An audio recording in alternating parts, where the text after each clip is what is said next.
We're so glad that you're here right now. Thank you for being here and hanging out with us. Come on back next Tuesday. That is January 23rd at noon Pacific. It's Hollywood's biggest morning. Oscar nominations. We're going to do an Oscar nominations live chat. We have done it the last couple of years, and it's just so much fun to just be in the midst of it and figure it all out. And we want to hear your thoughts as well, as far as what you are excited about, who you thought should have gotten in that didn't. I hate the word snub. Yeah. So I won't say snub. It's overlooked. math. Who got overlooked? Math is tricky sometimes. So, so come on back, and we have a link to that in the description below. But yes, our live chat, that's always fun. We, Alonso, you and I, as part of the LA Film Critics Association, did our own awards. Yes, there are things like Emmys in the world, but more importantly, we had our own critics dinner. And part of what's fun about that is that people know ahead of time that they have won. And so it's kind of like a loose, fun, enjoyable evening. Although given that the Zone of Interest was the big winner of the year, it wasn't super fun. Plenty, yeah. It was, but we had a good turnout of some of our winners. Emma Stone came, Davine Joy Randolph, Jonathan Glazer, Andrew Haig, Celine Song. So yeah, it was a nice night. Yeah, no, very much so. And you were rocking. I don't have the words for what you were wearing, but it was great. It was a dress. Yes, that thing. So Thank good. you. And yes, nice to always get dressed up and hang out with you, of course. And I was supposed to present to Rachel McAdams. I did present one of our supporting awards to Rachel McAdams, but she could not be there, sadly. So we had the lovely Erin Westerman, the head of production at Lionsgate, came. And she was a delightful dinner guest. So good to see her. And so then the following night was Critics' Choice, which is a whole nother big group of critics. And they've sort of tried to inch their way in and be taken more seriously as an awards player, given the turmoil of the Golden Globes. Yeah, I'm wondering, like, did the Golden Globes go early because Critics' Choice like poached their weekend? Is that how that played out, or? I don't know. I know there's a lot of like behind the scenes inside baseball stuff as far as like who's actually shenanigans. Totally, like who is legitimate and who is not. But you know what? People showed up. Like all the people showed up to Critics' Choice, and it was broadcast on what? Was it the CW? CW, I think, yeah. So that was a thing. And we're seeing some patterns here. We're seeing, the same kind of folks winning over and over again, which then played itself out at the Emmys last night. And so like Succession and The Bear and Beef were all totally dominant in their categories, in their acting awards. So, unfortunately for Better Call Saul fans, that final season coincided with Succession's last season. And so unfortunately, a lot of those farewell awards went to actually, I don't know if Better Call Saul won anything, but they certainly didn't get like big stuff, like nothing for Bob Odenkirk, nothing for Ray Seahorn, like for the entire duration of that show, which is they've just never gotten a single Emmy. Yeah, but again, awards, they don't mean that much. They don't, given like the absolute loyal fervor and fandom that a show like Better Call Saul has generated, but it's just sort of a bummer. Like, oh, it's so good. Everyone is so good. The real ones know. Yeah. And then Elton John got his EGOT last night. The Bravo, E had eluded him. It was for a concert at Dodger Stadium, his farewell tour. And so that happened. And then there was all kinds of nostalgia for shows of the 90s.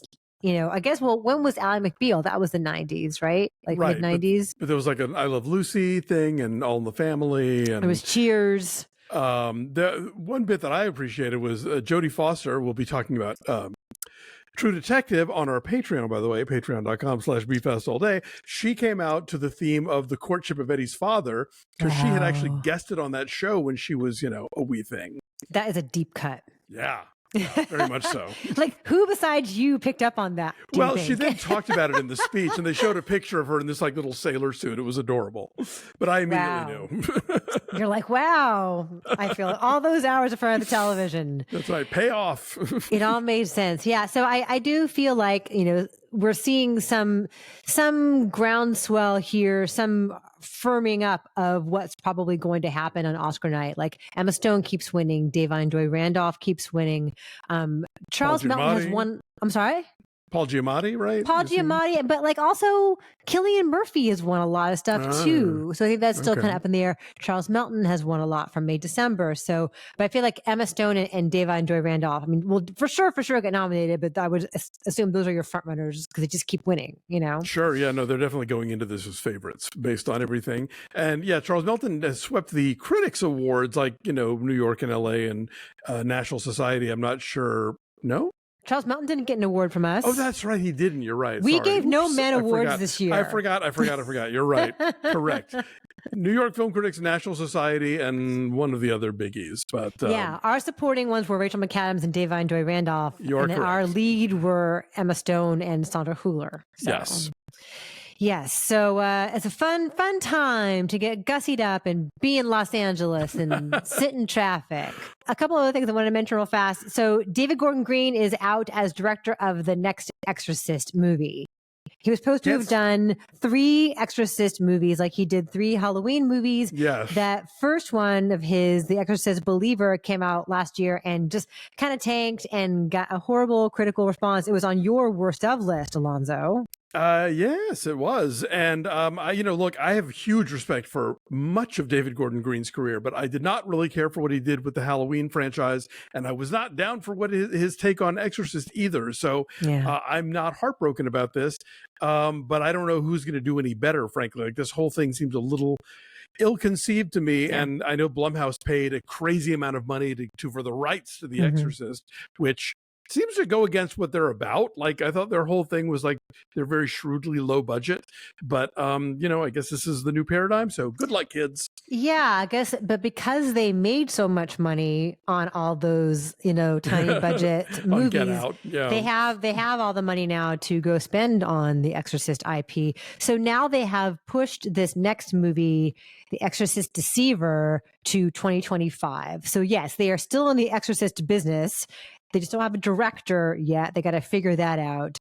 So that is happening. And also, I don't know if you ever caught up with Anyone But You, but I did. No. Okay. I did, yeah. And it's made like $75 million globally, which is a lot for a romantic comedy with 2 actors who aren't like gigantic stars. Like, It's not like it's Julia Roberts, George Clooney we're talking about here. Like Glenn Powell and Sydney Sweeney are very much up and coming and like have big fan bases. But I don't think the average person would know Glenn Powell unless you said he's in Top Gun Maverick or whatever. Sure. So, but it's doing like well over $50 million domestically and like well over $70 million worldwide. Wow. And it's fun. It's very much a throwback. I went and saw it with a mom friend of mine recently. And it's cute, it's like it's very formulaic. Like the 2 of them, they had a thing and it ended badly. And now they actually hate each other, or so they think, but the attraction is still there, but they've got to pretend that they're into each other for the sake of making other people jealous. And it's a lot of formula. Well, somebody said that it's basically Much Ado About Nothing. It is, to the extent that there are quotes from Much Ado About Nothing scattered throughout, like not in the speech, but like on a poster, like a street art or on a menu, or they incorporate lines from Shakespeare. And so it's intentional then. Okay, gotcha. Completely. But it does what fun escapist rom-com should do. You have 2 insanely beautiful people bantering with each other. They have very sexy, fun chemistry with each other. They both have sort of like a low-key kind of rat-a-tat, energy with each other. So I thought it was cute. Like, I think if that's what you want, if you want that kind of fun escape, it's totally serviceable. Have you seen Anyone But You? You guys, let us know. I'm sure it doesn't hurt that it's set in a tropical paradise and it's December. So, that's probably a plus. And good news for Richard Linklater, because his next movie, Hitman, stars Glenn Powell. And so that's going to help sell it. There you go. And we will review that too.